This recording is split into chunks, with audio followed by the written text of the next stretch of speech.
वह हॉस्पिटल में भर्ती था। सूख कर हड्डियों का ढांचा मात्र बचा था। पिछले 1 साल में सारी जमा पूंजी लग चुकी थी, मगर बीमारी थी कि ठीक होने का नाम ही नहीं ले रही थी। वह पत्नी से बोला, मुझे घर ले चल, अब इन सूखी हड्डियों पर पैसे लगाने से कोई फायदा नहीं है।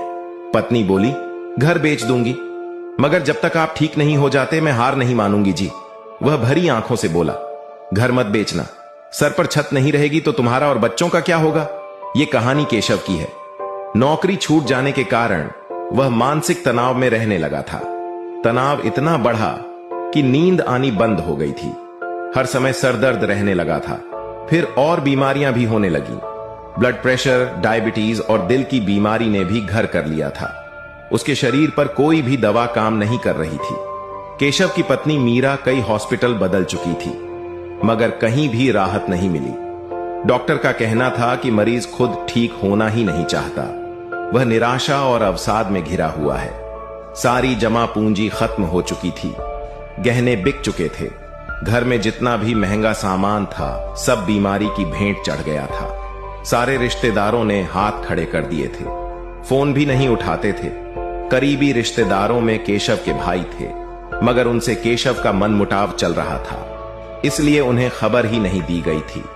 शुरू में मीरा के भाई भाभी आते थे, थोड़ा बहुत पैसा भी दिया था, मगर बीमारी लंबी चलने लगी तो उन्होंने भी किनारा कर लिया था। अब वह अकेली संघर्ष कर रही थी। अर्धांगिनी थी वह उसकी। मरने के लिए अकेला कैसे छोड़ देती।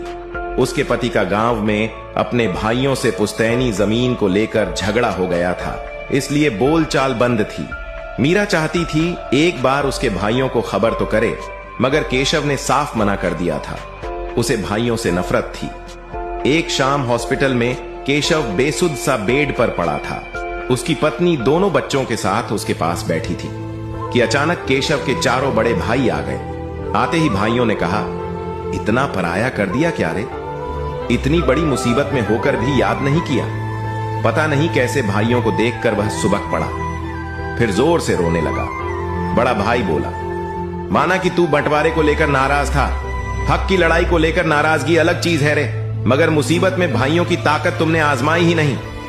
फिर केशव के आंसू पोंछते हुए भाई ने कहा, मगर अब तू फिक्र मत कर, हम आ गए हैं, अब सब ठीक हो जाएगा।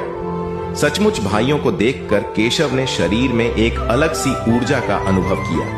हिम्मत सी बंध गई। कई दिनों से परेशान मीरा की आंखों में भी आंसुओं के साथ एक उम्मीद की किरण नजर आई। फिर मीरा को घर भेजकर भाइयों ने केशव को संभाल लिया। अपनी पसंद के हॉस्पिटल में